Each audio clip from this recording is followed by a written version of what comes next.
Good morning, good afternoon, as the case may be, and welcome to the AASR overview session of the AGRF meetings. My name is Tom Jane. I'm from Michigan State University, and it's a pleasure to have been invited to start this and moderate this session. We have a all-star lineup who I will introduce in turn as we go. So this is an overview of the African Agricultural Status Report from 2020. And we're going to kick it off with a few remarks from excuse me, as I toggle through here, from Andrew Cox. And Andrew Cox is the director responsible for management operations and regional UN reform at UN Habitat since 2015. That was before he joined AGRA. He was the chief of staff at UN Habitat from 2013. And prior to that, Andrew was appointed as the UN resident coordinator in the Maldives, the UNDP Res Rep, and UNFPA Rep before that. So Andrew Cox, Chief of Staff and Strategy, AGRA, please take it away. Thank you very much, and it's a great pleasure to be here today to see the launch of the AASR. Really such an important moment for the launch of this report. It's highly pertinent, I think, to where we are right now in the time around COVID-19, but also in terms of the opportunity that comes, for African agriculture and, in fact, for sustainable development across the continent. Just a little bit of history, if I may. AGRA has been running the AASR since 2013. We've touched on quite a number of disparate thematic areas, including climate change, youth in agriculture, the private sector.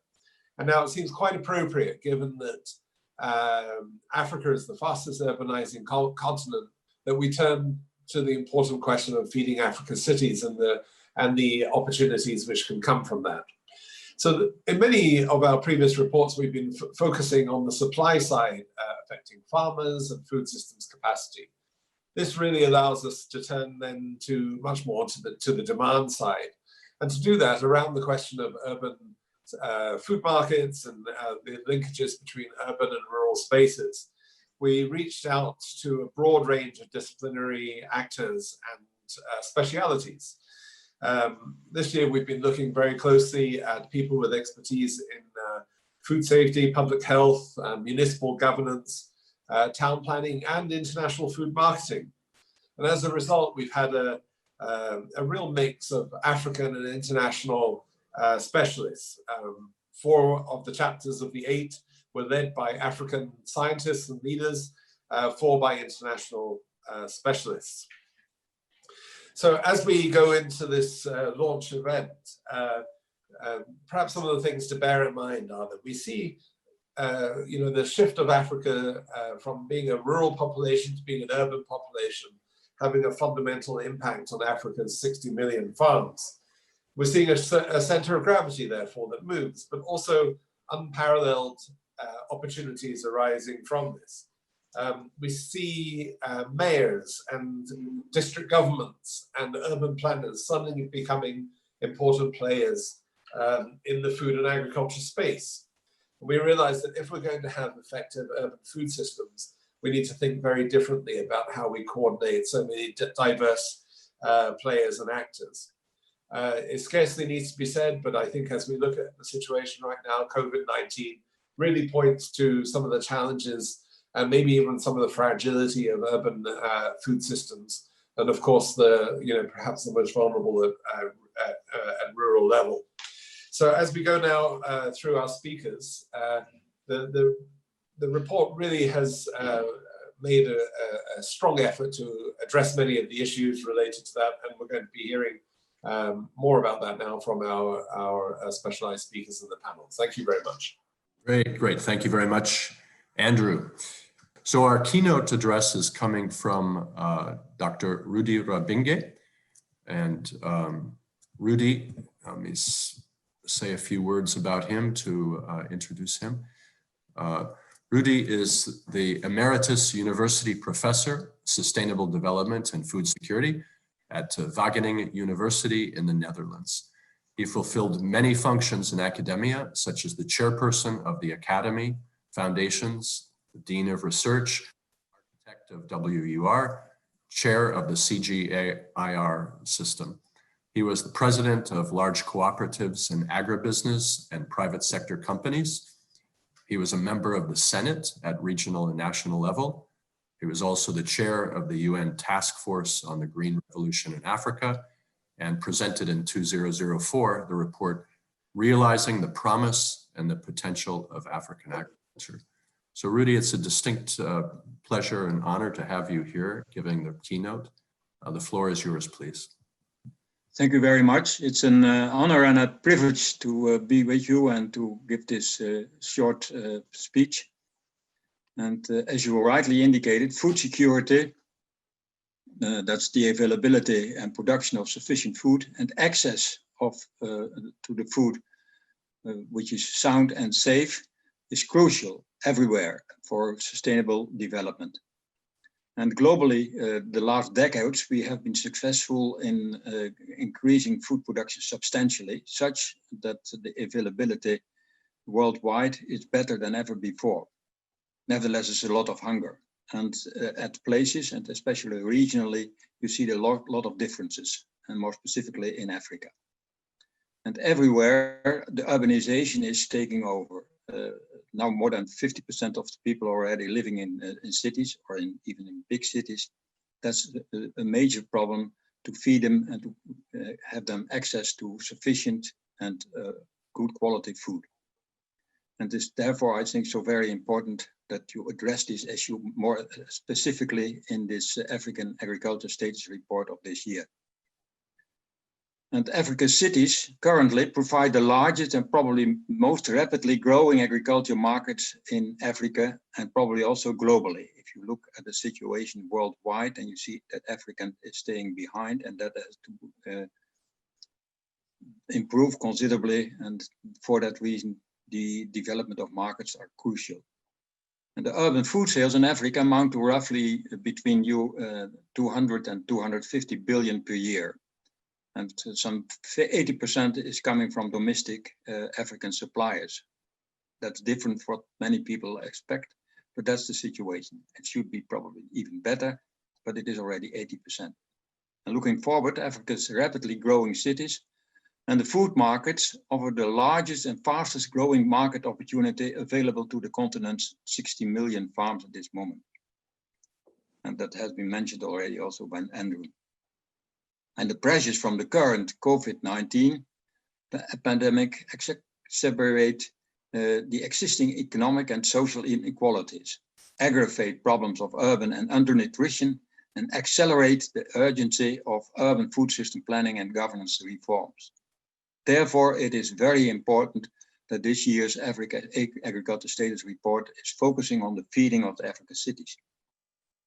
And this report arrives at an important time. As Andrew already indicated, city mayors, national governments, international institutions worldwide are all struggling to build back from COVID-19 in ways that ensure the long-term efficiency and safety of urban food supplies, as well as adequate protection for vulnerable populations. For that reason that I applaud AGRA and their many stakeholders and partners for viewing the challenge of feeding Africa's cities as an opportunity to refocus efforts on the urban food systems in ways that will expand opportunities for African farmers, while at the same time ensuring the safety and security of food access by vulnerable urban populations. And to be more specific, there have been priorities for moving forwards, which were formulated in the report. And the analysis assembled in this report identifies 5 key public goods required to ensure the competitiveness of African suppliers, as well as food safety and security for urban consumers. First, improved urban food system governance. Second, efficient urban wholesale markets. Third, food safety regulation and enforcement. 4, regional free trade and agricultural policy harmonization. And 5th, agricultural research focused on high growth, high value food commodities. And based on my many years of experience working on these issues in national and international institutions, I wish to specifically highlight the following core areas that I see as requiring urgent, broad attention from AGRA and many others. First of all, use the promise and potentials of African agriculture. That means no complete free market or complete protection, but strengthen competitive ability of the farmers and their communities in order to increase food production and the accessibility of food by the people living in cities. Second, optimize land use, and that's the responsibility of government in order to have the better well-endowed soils contributing substantially to the increase of food. There are ample opportunities to do so, and use the less endowed lands for other purposes. And if you use the well-endowed lands, that is sufficient to feed Africa's population. Power on and create more power of the farmers and the communities on the markets, for example, by cooperatives. And third, innovation. Increase the way of producing in a better way, make ample use of external inputs, but in an efficient and effective way. And finally, third highlight, strengthen AGRAS as the intermediate organization. It's a reliable broker and an actor, a leader and pushing power for evergreen revolution. And this evergreen revolution, so it's not more food alone, more and safeguarding biodiversity and looking at the situation of the environment and fulfilling the requirements and the needs of the cities. And that is why I think that's the role AGRA has to play to feed Africa's cities in the near future. Thank you. Great, thank you very much, Dr. Rabinghe. That's those remarks of yours, I think, help us frame many of the key priorities for the panelists for the remainder of this session. So I'd like to turn at this moment back to the president of AGRA, Dr. Agnes Kalibata, to provide her remarks, perhaps to also maybe pick up on some of the themes that Dr. Rabinghe had just highlighted.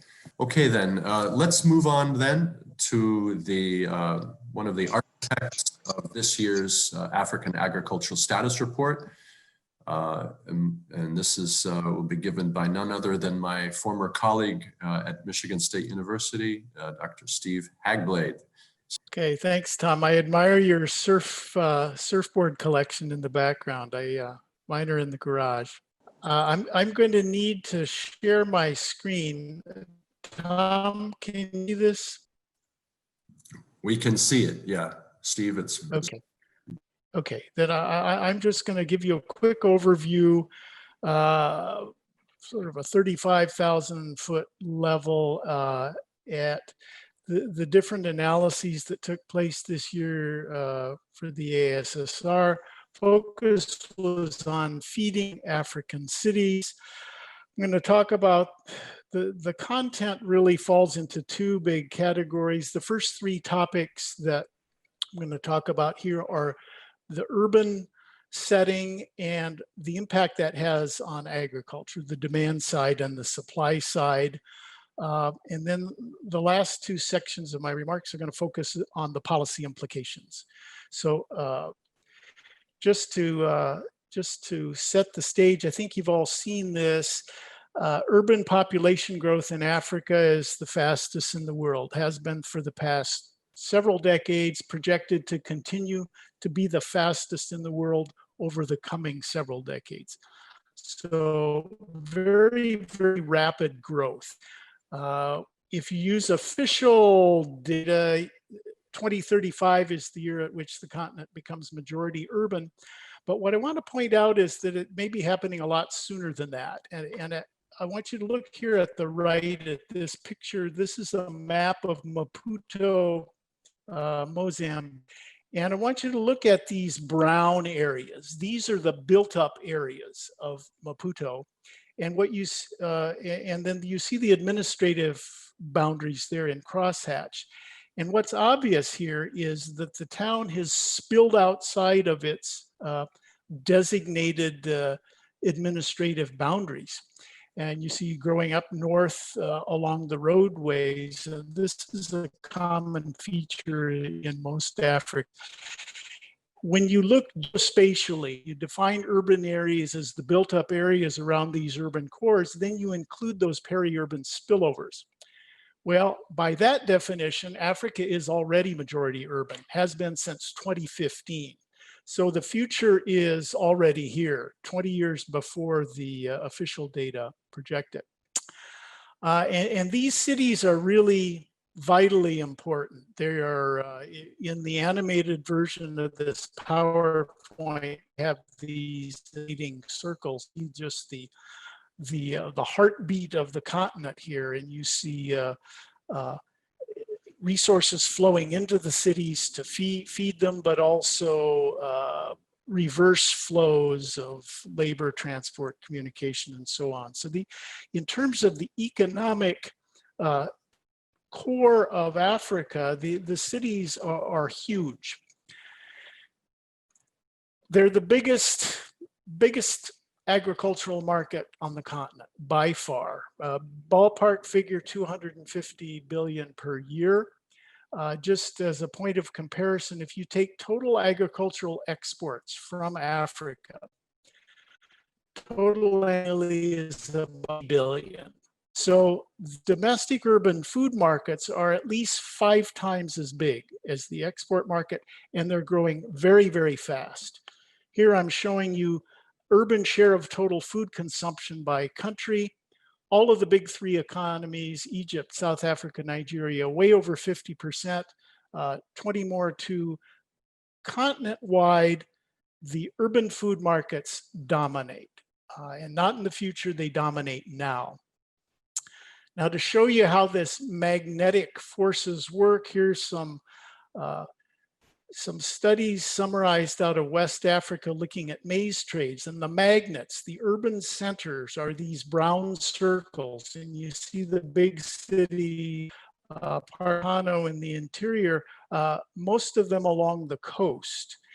And they serve as magnets pulling in these blue areas or the surplus producing areas. And what you see is a network of supply feeding in to feed these cities. And these pull forces are so large that they pull in food supplies sometimes from quite long distances. We have a whole chapter in this report looking at the composition. So we know these markets are big, but really specifically for farmers, where is the money to be had here? I want to highlight, of course, processed foods are when you have long supply chains, you have to store foods, and therefore you have to process and package them. But I want to talk about this bottom segment, the perishables, because when we look at impact on agriculture, on the supply side of agriculture, this is what really matters quite a lot. And so the first supply side impact I would highlight is, again, a spatial impact, looking at, you've got these high value perishables that are big and growing very fast. And so they're high value and they're perishable. And what that means is a lot of the incentive structure for farmers revolves around focusing on short supply chains that allow you to get these perishable commodities to market with minimum loss. So you have lots of examples. In any African city you walk through, you find poultry farming in the backyard, you find meat fattening operations, certainly throughout West Africa before Tabasco. You find horticulture farms everywhere. There's a little water and a market.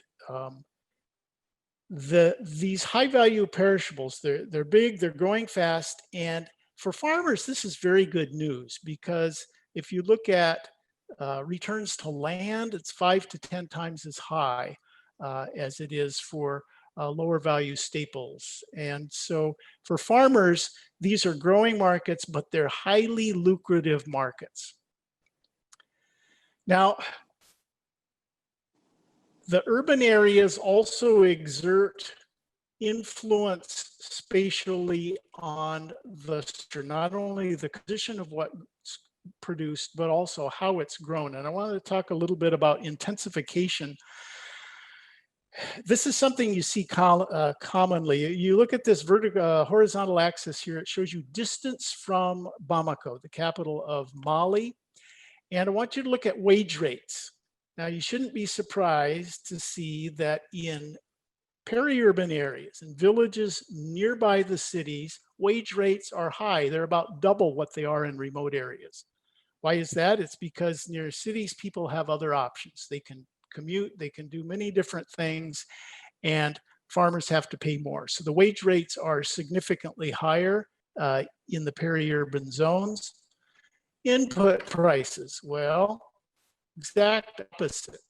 You see that the supply depots, the import warehouses are in urban areas and inputs are distributed out from there. And that's why you see herbicide prices. In this case, you could look at fertilizer or anything else. You have goes from $9 a liter up to about 15.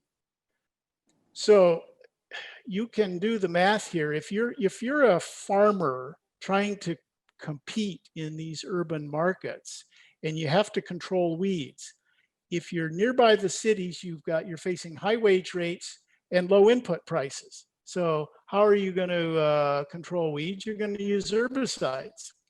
These farmers in the nearby zones, nearby the big cities, over 75% of them use herbicides to control weeds. Out in the more remote areas, it's only 25%. So it's triple. The adoption rate is triple. And look at the application rates. The application rates are 4 times as high. So the point is that these magnetic forces, the cities, generate spatial impacts that affect the spatial composition of farm production, but also the rates of intensification. Land valuations, of course, increase as you near urban areas. And so what you see is a series of impacts from cities on agriculture. The composition changes towards these high value products. Intensification takes place as you approach the cities. The demand for processed foods, you've got this explosion. The 2019 ASSR focused on this third bullet here about this incredible growth in agro-processing. It's quite huge. You see land consolidation. Our distinguished moderator has led work on this, and you'll find this in a great many places, that the responsive, these emerging commercial farmers that are actively targeting these urban markets are medium scale. Recent study from Ethiopia pointed out that there's a whole green belt of peri-urban horticulture farmers. They're all medium scale farmers.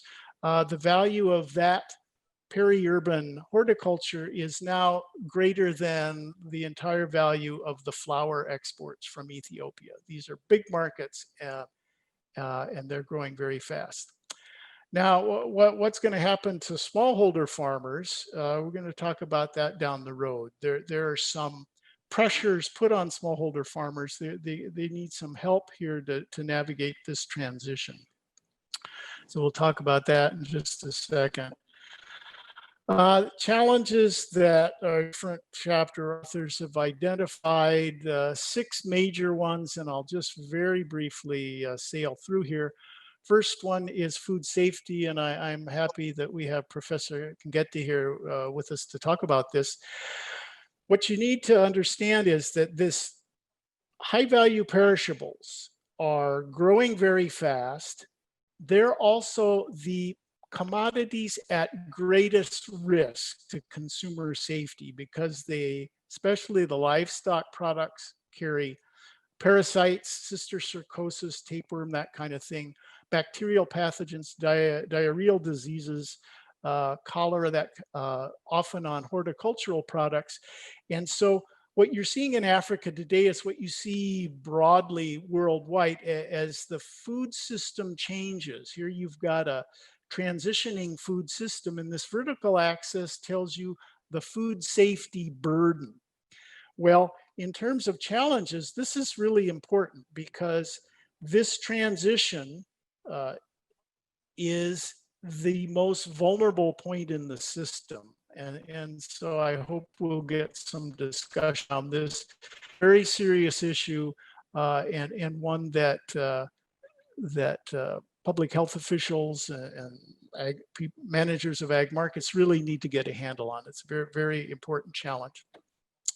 Second challenge, and this, I was surprised at the number of different disciplines, the urban planners, the agricultural marketing people, the export folks, everybody is worried about urban wholesale markets. This is a scene that you see in unfortunately, this comes out of the Soweto market in Lusaka. This infrastructure, the wholesale markets are the pivot in the whole food system. Millions of farmers supply millions of consumers, and the funnel through which they reach those millions of consumers are these urban wholesale markets. And a lot of them are overstretched, overcapacity, and this is a huge problem. Third problem is competitiveness. Look at this. We've got a $250 billion. Well, 74 billion a year is coming in from somewhere else. We have a couple chapters in the AASR looking at this competitiveness question. I would simply highlight that it's a complicated issue. Wheat, for example, the single biggest commodity import into Africa. You can't grow hard varieties of winter wheat in Africa. You need a freeze, a winter freeze. So some of these, Africa is simply going to have to import. But has comparative advantage in other things like vegetable oil, sugar, and rice. There are different reasons for this, but there seem to be some clear opportunities for import substitution. And we find in a number of markets that urban food prices are growing faster than domestic supply. It's a signal that domestic suppliers aren't able to meet the full demand. In part because of self-inflicted. I showed these long chains. We have a whole chapter in this AASR focusing on these internal trade barriers, and it's a quite serious problem. If you're going from the Sahel to Accra, you find 50 different roads, checkpoints that look just like this. And the suppliers are competing with the Brazilians and the Argentinians to supply meat to these coastal markets. So how many of these checkpoints, do you think the Brazilians face 50 checkpoints as they ship goods across the ocean? No, probably one at the port of arrival, but they've got a straight shot into these markets. And so really African suppliers are placed at a disadvantage when we have these artificial constraints that raise costs of internal delivery. It makes Africa as a continent more dependent than it needs to be on imported goods. Fifth challenge that comes out here is that these agricultural supply systems cover long distance and they cut across multiple jurisdictions. So you've got the mayor managing the city, you've got the district governor managing the surrounding areas, and you've got various provincial or state governments managing rural areas. And so if you have inconsistent policies or inconsistent infrastructure or protocols of any kind, that poses problems, leads to a lot of discussion. We have a whole chapter talking about governance of urban food systems. And one of the key messages is that that governance needs to cut across administrative boundaries. And I'll just highlight one piece of this because the center of gravity now has shifted to urban areas. Ag markets are predominantly urban now, and this urban wholesale market is the beating heart of the whole system. It's the point through which farmers reach consumers. Who's in charge of this beating heart? Is it a heart surgeon? No, it's the mayor. Has the mayor been to medical school? No. He's got, or she has, the responsibility to manage these markets efficiently so that truckers don't spend half a day stuck in traffic, so that the drainage is sloped properly so that you don't have stagnating water and diseases and high losses. We've got new actors who don't know much about agriculture, who don't have many resources, who are suddenly managing vital, arguably the most vital part of the whole system. And that is a challenge. It's a challenge for them, but it's a challenge for farmers that would like to supply these markets safely and at low cost. To summarize, just wrap up here, Tom, 5 main conclusions coming out of this, really 5 areas where AGRA and partners, we believe, need to focus their efforts to allow small farmers and other local suppliers to benefit from these enormously growing markets.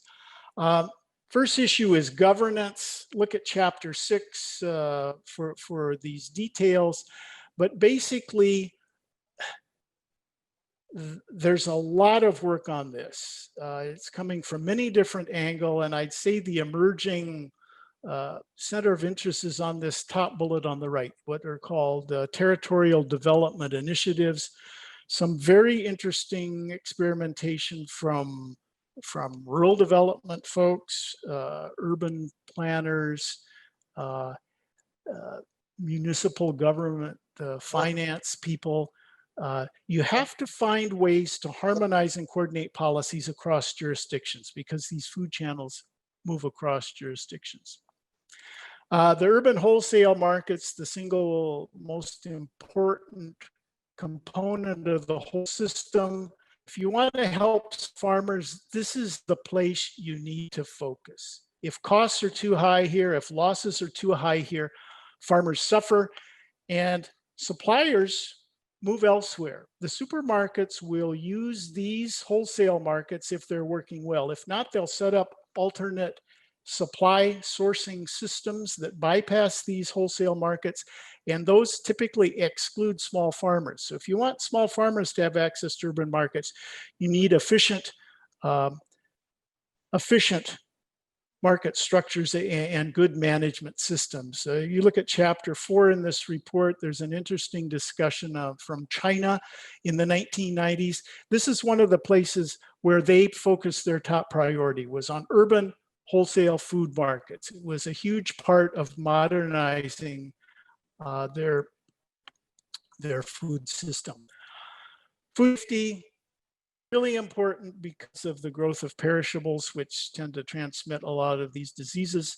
The folks responsible for this are under-resourced and overstretched, and well, we really need to get a handle on this. We have some panelists who can speak to this. It's a really important issue, and African cities will need to get ahead of this curve if these food systems are going to be safe. Because if they're not, if local milk is not safe, and we have studies from West Africa showing DDT in milk supplies in urban areas, and if it's unsafe, then they'll import milk powder from abroad. So really, if you want African suppliers to compete here, if you want safe consumers, you really have to worry about the food safety. This Africa Continental Trade Agreement really is focused on trying to streamline internal flows. We know that a lot of these supply chains cut across borders. Lastly, the ag research system has a role to play here. Instead of only or primarily focusing on staples, work needs to broaden out here. Just an example, in Ghana, day-old airlifted up €3 each. Well, if you're airlifting day-old chicks from Europe at €3 each, you're not very competitive. These are genotypes that are optimized for temperate conditions and feedstocks that are available in temperate areas. And so if African farmers are going to be competitive, they need improved indigenous varieties that will allow them to compete cost effectively against the Brazilians who are flooding poultry across the continent. So bottom line, five key takeaways here, and be happy to answer any questions. Thank you all. Great. Thank you very much, Steve.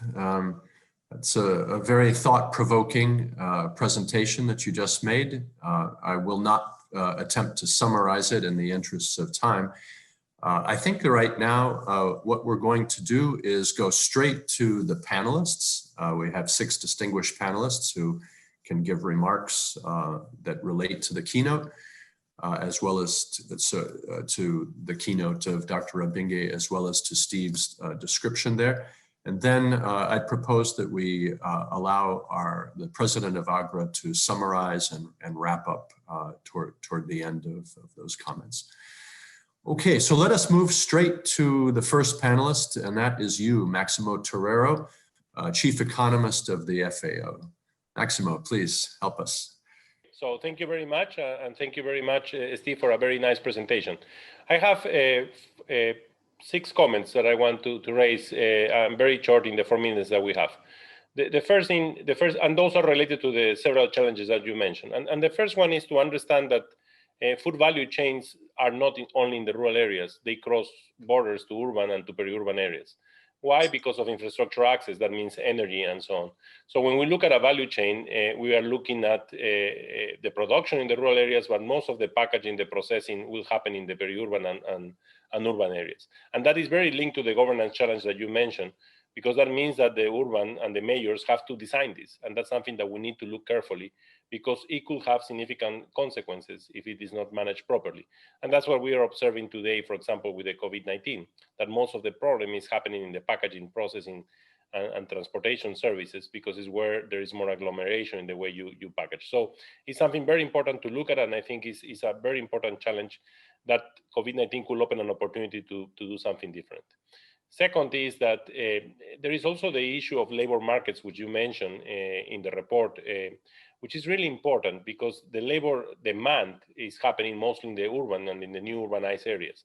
That's what is attracting the labor, not only in other non-farm activities, but also in the food processing and so on. And that's creating a problem relative to the rural areas.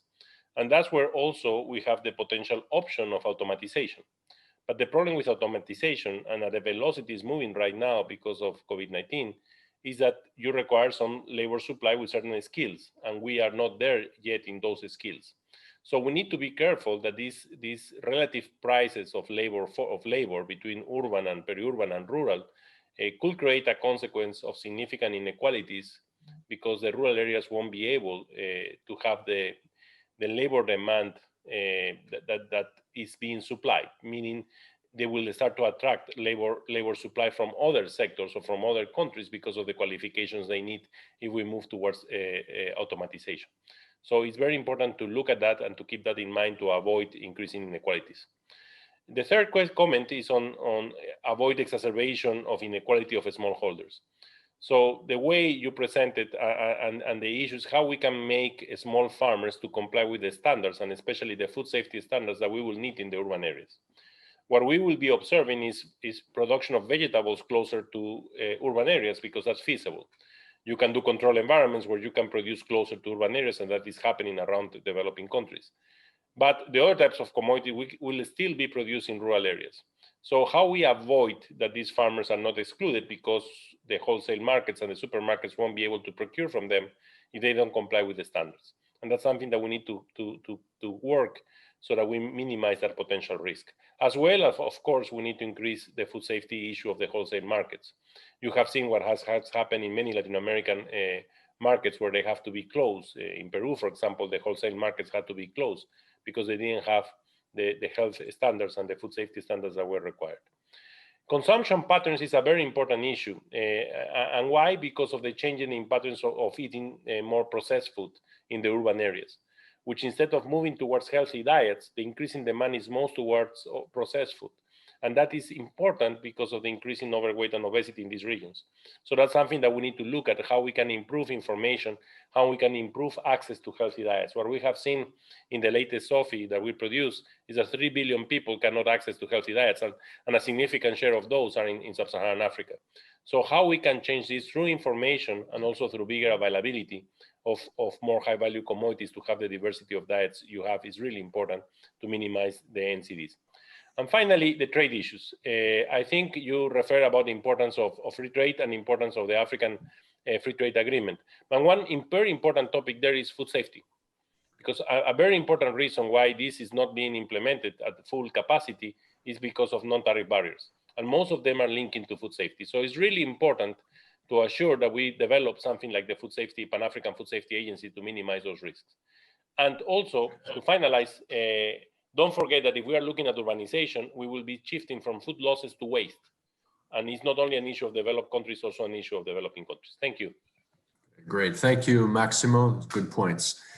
I'd like to now turn to our next panelist, who is Dr. Ismahan El-Wafi, who is the Director General of the International Center for Biosaline Agriculture, CBA. Ismahan, 4 minutes, please. Thank you. Thank you very much, Tom. To add to what Maximo has already addressed, in view of the booming of both the population and the opportunities, I think really Africa should focus in the next 2 decades on innovation and technology to modernize the Africa agri-food sector as a whole. Africa needs really to improve its natural resource management, and that's because of climate change, because of soil degradation, but also the overexploitation we are seeing. It has to improve its existing food systems, and above all, it has to develop new food systems, focusing on the high-value food commodities, as it came very clearly in the report. So we are seeing a huge boom of import of food in the COVID-19 and before. Right now, as it was mentioned again, the bill is quite high. It's about 35 billion. And in about 5 years only, it's going to get to 110. So how could Africa really produce its own food? I think we need to go back to the basics, which really investing in research, and I'm very happy it came across as well. So Africa has to do its own research and development. I'm a geneticist, and I believe really when you do breeding, unless the crop has been exposed to the local condition, it won't work as well as if it's brought as is from somewhere else. It needs to diversify its agri-food base because diversification across the sector, it's very important not only for nutrition reason, which we are all aware of right now, but also for environmental reason, ecosystem reason, and economic reason.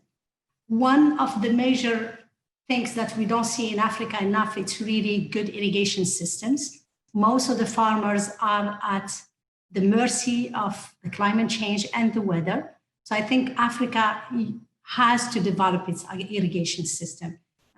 Of course, large scale is very important, but the more you go to a remote area where you have the most remote people and the most marginalized people, the more you would need really small scale irrigation. And going back to what was said by Steve and Maximo, really looking at the whole value chain, because that's really cut across urban, rural, it touches everybody. It will allow not Africa only to maximize their input, because right now we see more more export of raw material at large. But if we move towards the value chain, you get improvement along the value chain and you get better economic return to the farmers and to the others. You get employment plus. So I think really incentivizing the export of refined and processed food will make more of the business done in Africa and will employ the youth that is burgeoning in Africa. Thank you, Tom. Great, thank you, Ismahan. Very interesting points. I think you're the first first speaker in this session who's actually referred to farm level issues. And I was wondering how that angle was going to come in. So thank you very much for highlighting that. Okay, our next panelist, Monica Musonda. She is the CEO and founder of Java Foods, a Zambian-based company, processing company. Monica, the floor is yours, please. Thank you. Yes, thank you very much. I'd like to acknowledge the AASR. I think the points are very well acknowledged, and being a processor on the ground, we definitely see what they're talking about, the urbanization, changing consumption patterns, and we ourselves trying to understand what is motivating people to buy food. Is it really price? Is it aspiration? What is the impact as well of COVID? So I really welcome the report. I would like to speak a little bit about nutrition. Java Foods focuses on processing nutritious foods using locally resourced raw materials. And we find it's not just talking about really enhancing food systems, but also having discussions on nutrition. I have heard two previous speakers speak about nutrition, and I would really encourage, I think, a little bit more conversation around it. As a producer of nutritious products, what we find is that in the urban areas, you're really competing against a lot of if I can use the word junk food. It is most of your consumers are younger, are looking for price sensitive products, and are also their motivation to buy food or their education is actually from many of our private sector companies. So what people are saying on their social media, what they are calling nutrition, etc. So somehow it is creating a really difficult playing field for us nutritious food makers. And I thought I could add my 2 cents by talking about what we could do to encourage more private sector companies to actually produce nutritious foods, how we could also help create or add value to the food systems, but make sure that the urban cities are actually eating the right food, nutrient dense foods. So I have a few points which I would like to share. The first one is I would really like to see from the government side a lot more engagement with private sector businesses such as myself to create the right enabling environment to allow more producers to look into producing nutritious foods. I say this, for instance, we've seen in many countries discussions around sugar tax, discussions around put zero rating certain inputs for nutritious foods. So if you're putting micronutrients in your product, should they be taxed because the end product is actually going to be a nutritious product? So it's really engaging private sector and understanding what we could actually make, which has a benefit for the consumer, and perhaps doing things like zero rating it so the consumer gets a benefit of a product which is nutritious. I think the argument often is the case that nutritious products are really expensive, but it's really understanding what it has taken to deliver this product and understanding the costs. I mean, COVID has depreciated many currencies on the continent and really pushed up costs, which has an impact on the cost of food. The second one I would like to talk about is this aspect of misrepresentation. Sometimes a lot of my private sector companies are guilty of this, labeling foods as nutritious and sometimes causing confusion in the market. It would help to see a little bit more regulation, a little bit of fair play around, making sure that there's a right representation of what the food is, what is in it, trying to educate the consumer, even simple things like what's on the food label, but ensuring that we implement those sorts of regulations correctly for the benefit of the consumer. Also not really reinventing the wheel. I'm part of an association called the Scaling Up Nutrition Business Network, which is an association of business who focus on nutrition. And I think a discussion with companies that continuously push nutrition agenda is also helpful, understanding what we are doing and how we can support them. For instance, here in Zambia, we're about to launch a good food logo, which is going to help a consumer by looking at this logo, say that this actually is ultimately good for me as opposed to another product which might not have the logo. But again, this is not a private sector approach. It's talking about a multi-sector sector approach where you bring CSO, you bring government, you bring donors, and you bring private sector to say what would work to make sure that people in the urban areas are educated on what their food choices are. And again, on the approach of marketing, I think it also helps if you work together on consumer campaigns. We understand the correct messaging that we can use, all of us, and make sure people are better educated. And lastly, we have heard previous speakers talk about technical support, about food safety and quality issues, which remains a very key issue for local producers. And I think the biggest issue we have found with local producers is the lack of access to technical support or affordability issues to get certified and harmonized with certain regulations. So I think a little support around how we can ensure that urban producers and processors are able to access, understand the standards, understand what is expected of them to ensure that they're able to put food which is safe and of the right quality and also affordable for the consumer. Otherwise, I think it was really great feedback on the AASR, and we look forward to adding our thoughts going forward. Thank you very much. Great.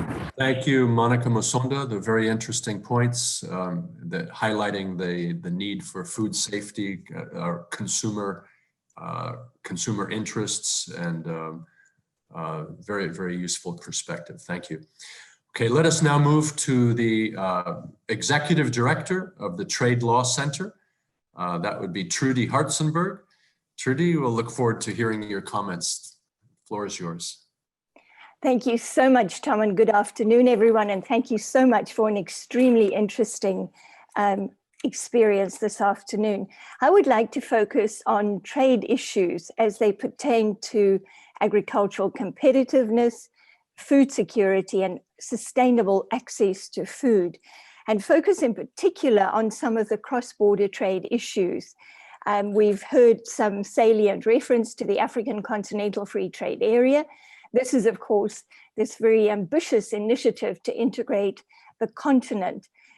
This must not be underestimated, of course. Integrating 55 member states at various levels of development is very difficult.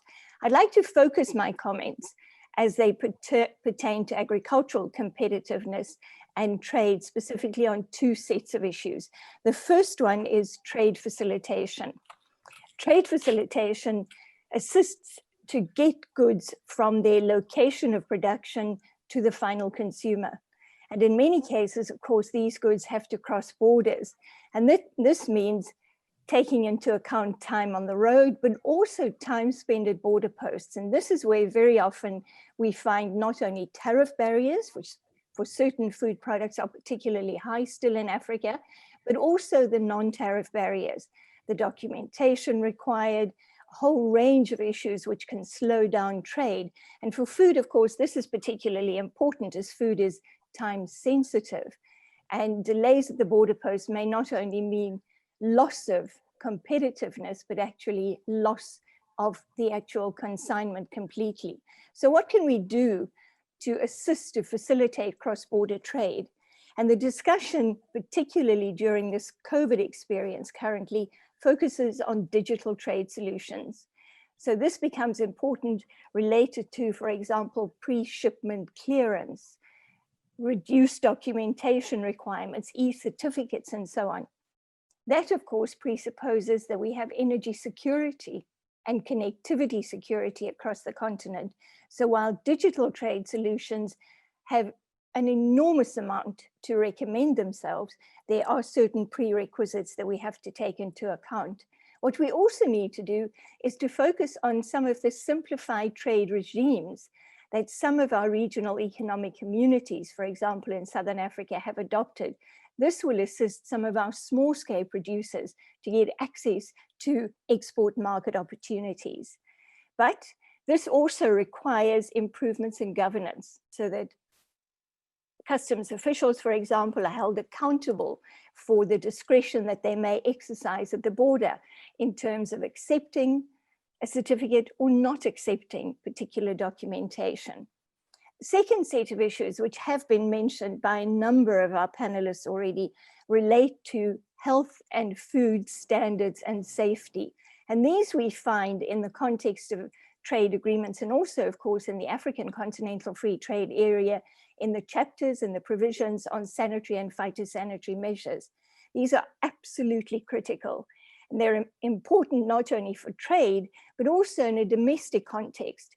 And some very sad experience a couple of years in South Africa with a dreadful listeriosis outbreak indicated that loss of life from such a lack of standards adherence can cause significant loss of life.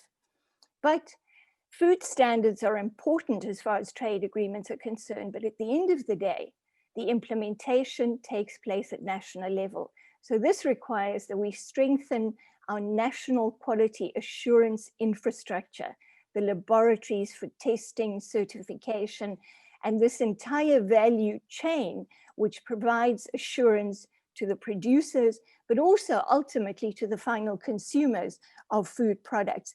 And I think this is an area that we need to take a look at. There are some very good examples where development partners, together with government and the private sector, have set up abattoirs that are accredited and which can provide assurance that those food and safety standards are going to be complied with. Monica's also mentioned other standards, and many countries across the continent don't have organic standards yet. For example, my country, South Africa, is one of those. So this means that if producers of agricultural and food products generally would want to be certified as organic producers, they will have to go through what are sometimes extremely costly international accreditation processes. This is again where cooperation across the African continent can assist to build the competitiveness of our producers and our food supply chains to assure food security and sustainable access to food. Thank you, Tom. Great, thank you very much, Trudy. Very interesting points. It's really nice how this panel is highlighting such a wide range of issues that are all very important. And I think our next speaker will do the same. This is Professor Erastus Kiambi Kangete, who is a food safety consultant, and he has a very distinguished academic record in veterinary medicine and veterinary public health. Professor, please, the floor is yours. Thank you, Tom, and thank everybody else for very good contributions to this discussion. I would like to address the issues of food safety, and I would like to make maybe 2 or 3 comments. This is from what has been mentioned from Steve, from Rudy, and all the others who have mentioned that food safety is key to this transformation, to the feeding of our African cities. I want to start by saying that if you look at food safety in Africa, it's very down the ladder of the policy environment and the governments.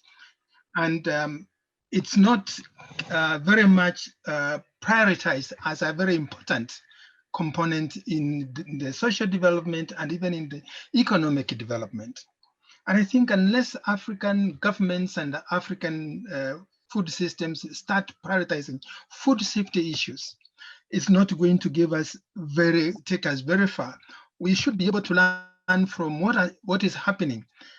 We have COVID-19, but this, as we know, came from foods, and then later on became human-to-human transmission. Go back to 2003, we had SARS, we had MERS, and we had HIV. All these have had implications. There are problems that are rising from food and later on ending up into humans. And we need to start thinking, how do we control this? Even as we think on how to feed African cities that are growing at a very fast rate. How do you provide that safe food to these many people living in one place? So that is very important, that we need to start thinking on how to prioritize food safety. If you look at the government's food safety, is a very small department within maybe number of ministries who take care of food safety.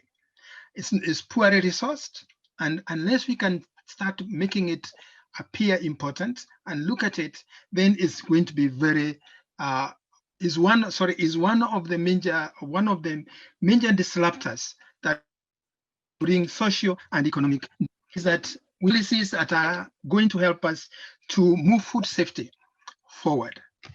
And the major things we need include that we need to have policies that are going to look at food safety and try to remove a lot of redundancies that exist within our registrations and within our policy documents that will be able to help us move forward.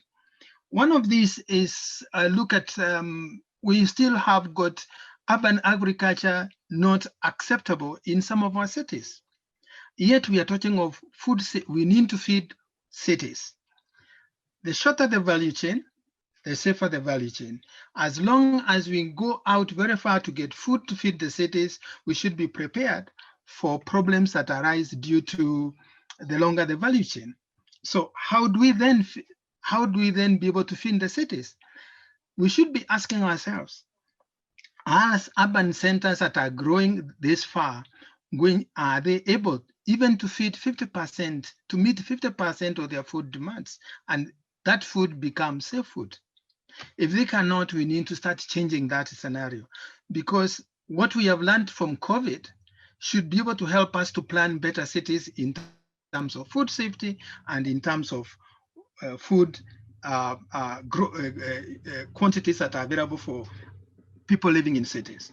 If we don't, I think we'll soon be able to find that urban centers in Africa start becoming food relief centers in the long run. The next thing I want to mention is that African governments, in terms of food safety, need to make conscious and intentioned investments in food safety. We have seen markets from Ethiopia, from Zimbabwe, and even from my country, Kenya, where which are not able to meet the food safety standards. We need to invest in food safety as governments. If you look at the World Bank report in 2019, the informal markets in Africa, and especially the real diseases, cost the African continent $16.7 billion. And this occurs annually. How do we stem that down so that we can be able to improve on and get some savings that we can use in other development?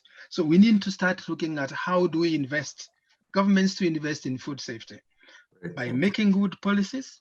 And when even you make the policies and make the regulations, can they be regulations that will allow the farmers, the smallholders, the large farms, be able to be compliant? I'm hearing very good what's coming from Musonda in Zambia, that there is going to be a label for good food. Why wouldn't we be able to stagger our regulations and our laws in a type of a staircase so that we can be able to bring food safety up, so that we can be able to have people who are very poor at the moment in providing safe food move up the ladder to be able to provide that safe food for our markets in the cities that are growing and growing. Great, thank you very much. Thank you. Sorry, Prof, we're running a bit over now, so I wanted to. Those are excellent points. Maybe you can provide your final inputs after, if we have room after on the agenda.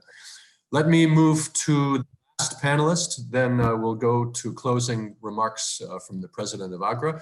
But our last panelist is none other than Governor James Nyoro, who is the beating heart of Kiambu County. James has a distinguished career both as an academic. He was the former director of the Tegemeo Institute, as well as positions, high-level positions at the Gates Foundation and the Rockefeller Foundation. So, James, it's a pleasure to have you here. 4 minutes, please. Thank you. Thank you. Thank you. Thank you very much, Tom. And let me take this opportunity to thank AGRF for coming up with such an important theme at a time like now, having come out of or still within COVID, and having known how markets are important in terms of feeding the cities. But I think most of the things have been said, and I want to thank Steve and Rudy and all the other people who have talked. I'll just say just a few things. One, from where I see it, having come from that side where we talk about what needs to be done, and then you get to this side where you start to see whether things are done or not. I think the most important thing for enhancing feeding of urban cities is to make sure that we have wholesale markets, physical infrastructure for wholesale markets. I can tell you that a lot of food is being produced, but how it gets into the city really depends on whether you have enough and sufficient high quality wholesale markets. Now the question is, if you are a governor like I am in Kiambu, with a population of 2.4 million, just next to Nairobi, given all the competing aids, at what point do I think that wholesale markets are important?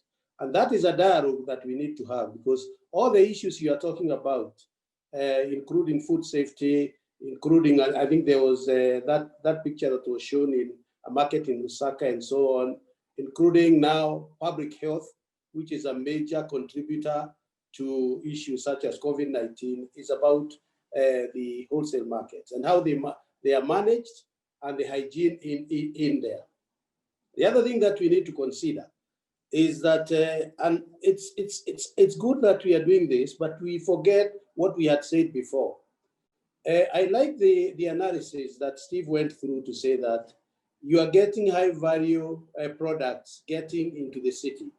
If you look at the peri-urban and look at areas like Kiambu, which are surrounding Nairobi city, obviously you see those high value vegetables, eggs, bacon, and so on and so forth. One of the reasons for that is where agricultural transformation has taken place. That's where they can be able to access technology because they are high value. They are no longer subsistence farmers. But the reason they are doing that is because the opportunity cost of their land is very high. So they cannot be able to put grains. They cannot put maize. They cannot survive with the profitability they are getting from maize. Then the question would be, how does that then link to the further rural areas so that as you are getting this high value, you are still taking care of your basic grains? Remember, you know, in an African city will not say they have had food until they have grains. So we have to balance the two. And coming on to intensification and coming on to the high opportunity cost of land, you get to agricultural productivity. How do you enhance agricultural productivity even to the issues of competitiveness? Here you are talking about appropriateness of technology.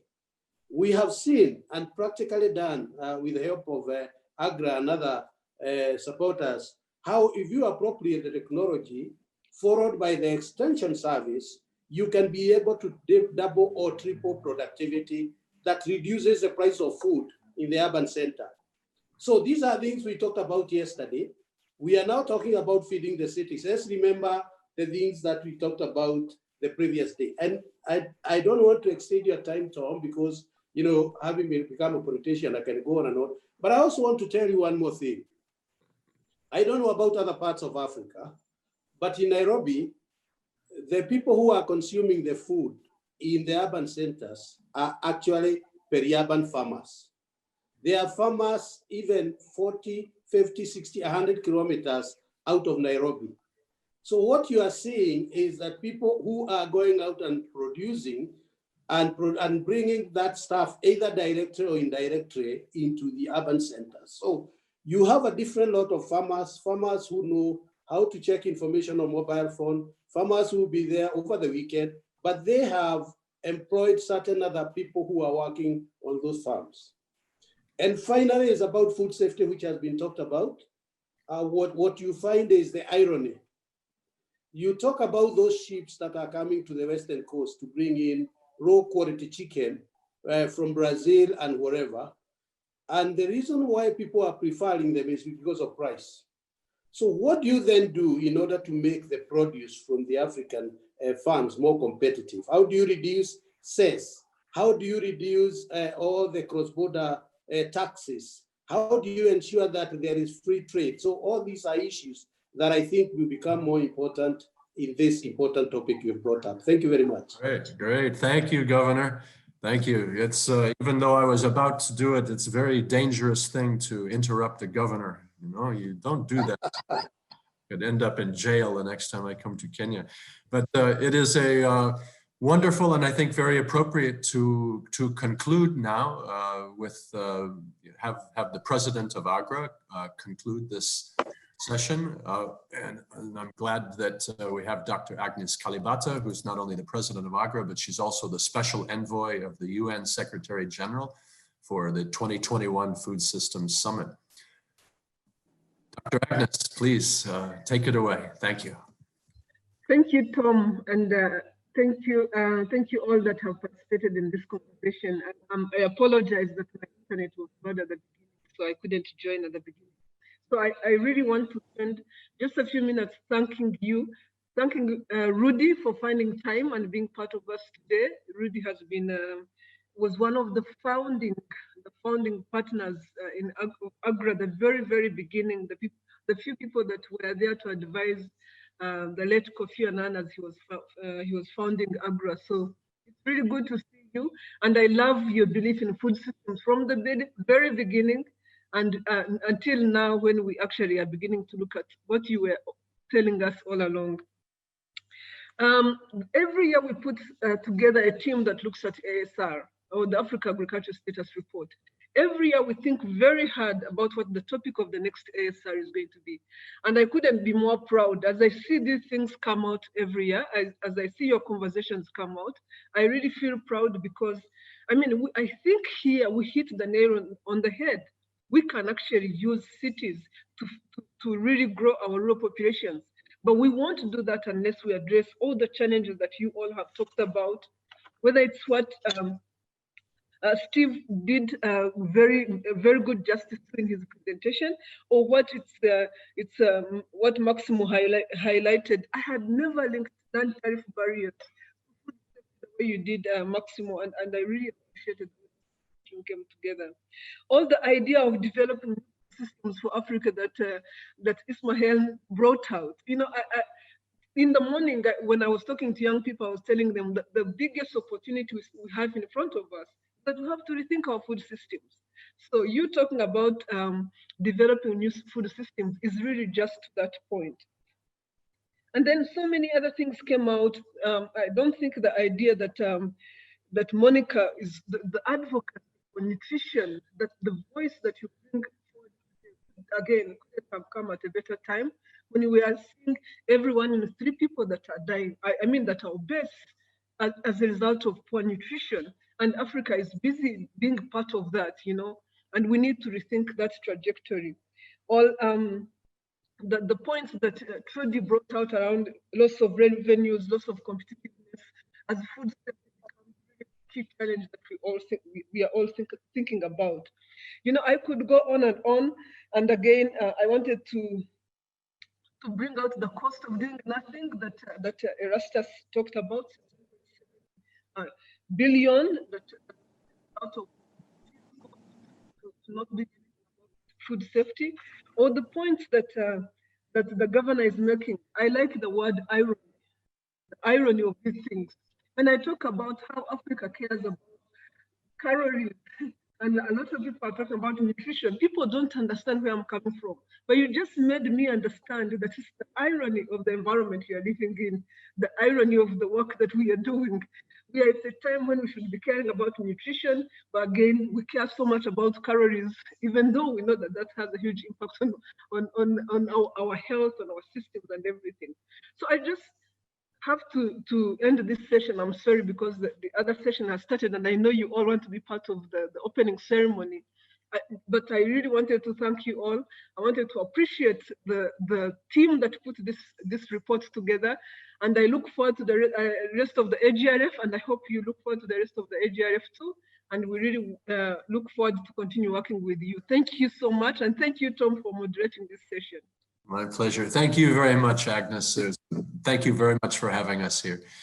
Okay, and for this is a wonderful annual tradition now. I think this is maybe the 7th or 8th time, and each year seems to be getting weightier and weightier. So congratulations to you for presiding over these very interesting. Thank you, and I have to leave now. Good. Okay. All right. Thank you. So we have one more event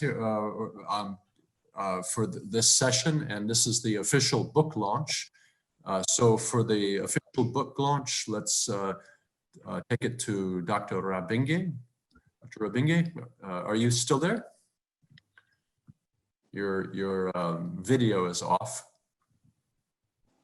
I'm still there, and I put on the camera again, yes. Great. Okay, great. Thank you. The floor is yours, please. I think it's an honor and a pleasure that the launch of this report takes place. We have discussed in this panel all the distant issues which were summarized very well by Agnes Kalibata, and the need to emphasize the food situation in the big cities, but not only as a challenge, but also as a very important chance that for the improvement and for the stimulation of agriculture development in Africa. And so I think it's a great pleasure for me to applaud AGRA and their many stakeholders and partners for addressing this challenge of feeding Africa's cities, and for viewing this challenge as an opportunity to refocus efforts on the urban food systems that increasingly drive populations and opportunities for African farmers. It can't be said more, and Tom, you rightly indicated that it's very important to look very carefully. What is the role of the farmers? The farmers have to play an important role, and they have to strengthen their ties such that they can be effective on the markets. They can't be overruled by the retailers or the big commodity firms. If they strengthen each other's position and collaborate, for example, in cooperatives. We've seen it in Europe at several places where when they are active, that will help considerably to strengthen their power on the market and to strengthen their competitive ability, which is vital for the further development of agriculture and for food security, especially in Africa. Africa should feed itself within the next few decades, and even in a situation where the population is doubling. And I think there are ample opportunities to do it. AGRA has a major role to play there, and I think this report helps to fulfill the requirement for the big cities. So thank you all for being here, and thank you all for enabling the situation of having this book and this report, which I think is timely and is very necessary and will fulfill certain requirements. Thank you very much. Great. Thank you very much, Dr. Rabinge. Very, very apropos comments on the book. Now, we've reached the close here, but before we sign off, I think that there is great interest in understanding how to access the book. It's supposed to be online. I'm wondering if the organizer, Aaron, if you can, as moderator, are you able to post the link? So that all the people on the Zoom call here will have a Zoom link that they can go to. Andrew? Yes, thank you. The link has been posted on the chat and the links page on the Zoom page for this meeting. Great. Okay, wonderful. Thank you. Okay, that's good. So I think that then brings us to a close. Although this is just the very beginning of the conference, so I hope all of you on the line will be able to tune in to some of the other virtual meetings for the next 4 days. So with that, let me thank all of the participants here, the keynote speaker, Steve, your introduction to the book, and to all the panelists. Thanks very much for engaging in this interesting session. It's been a pleasure.